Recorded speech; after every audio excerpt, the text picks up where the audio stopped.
আসসালামু আলাইকুম এভরিওয়ান। আজকে আমার বাচ্চারা সকাল থেকে বিরিয়ানি খাওয়ার জিদ করছে। আর আমারও রোজকার এই তরকারি ডাল ভাত রান্না করতে আর ভালো লাগে না। বিরিয়ানি রান্না করলাম আর আপনাদের সাথে এটা শেয়ার করছি। এর মধ্যে তেল দিয়ে আদা রসুন পেঁয়াজ এবং তেজপাতা দিয়ে দিয়েছি। কিছুক্ষণ কষিয়ে মাংসগুলো ছেড়ে দিব। মাংসগুলো খুব একটা ছোট করিনি, বড় বড় রাখার চেষ্টা করেছি। এটাকে ভালোভাবে মিশিয়ে দিয়ে দিব ধনিয়ার গুঁড়া এবং দিয়ে দিব মরিচের গুঁড়ো 2 চামচ। আপনারা আপনাদের ঝাল মতো দিতে পারেন। আমাদের বাসায় বাচ্চা আছে, যার কারণে আমরা খুবই কম ঝাল দিয়ে থাকি। এবং বাসায় আমরা পাটার মধ্যে বেটে রাখা যে মশলা তৈরি করেছিলাম সেটা দিয়ে দিলাম। চেষ্টা করবেন মশলাগুলো একটু বেশি করে দিতে, যাতে আরও মজা হয়। আমার হাতে বিরিয়ানিটা আমার বাচ্চারা অনেক অনেক পছন্দ করে, যার জন্য প্রায় আমি রান্না করে থাকি। এখন এই যে পানি দিয়ে দিলাম এবং অফ করে দিব ঢাকনাটা। 10 থেকে 15 মিনিট ঢাকনাটি ঢেকে রাখবো, যাতে ভালোভাবে গলে যায়।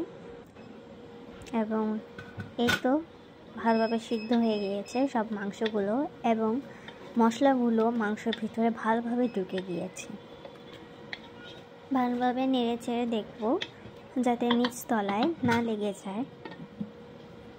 এবং কিছুক্ষণ পর দিয়ে দিব টমেটো সস, সয়া সস। অল্প পরিমাণে দিব সয়া সসটি, যেহেতু এটি স্বাস্থ্যের জন্য খুব একটি ভালো নয়, যার জন্য আপনাদের এটা অপশনাল। আপনারা এটা চাইলে দিতেও পারেন, নাও দিতে পারেন, একটি আপনার ইচ্ছা।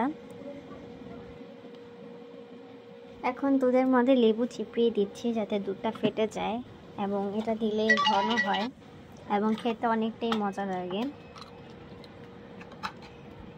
সো হ্যাঁ, দিয়ে দিলাম।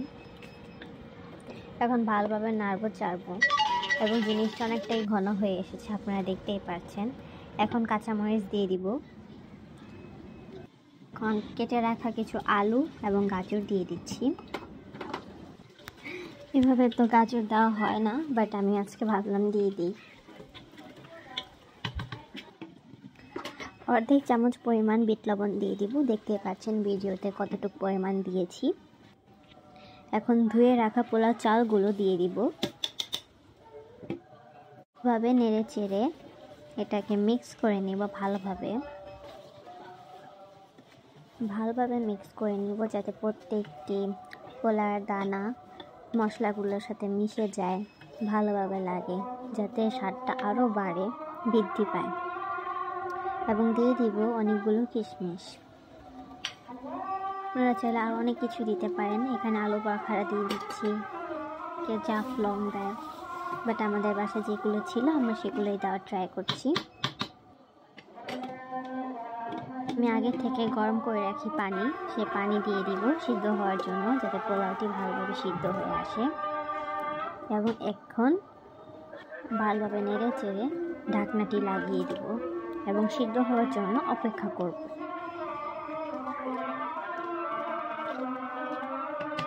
এখন পরেই হয়ে যাবে আমাদের সুস্বাদু বিরিয়ানিটি। এখন অল্প একটু দিয়ে দিব ঘি।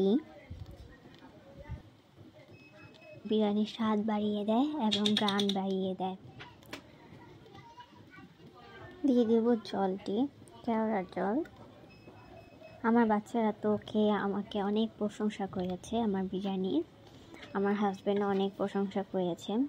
আপনাদের কাছে কেমন লাগলো আমার এই বিরিয়ানি রান্নাটি অবশ্যই কমেন্ট বক্সে জানাবেন।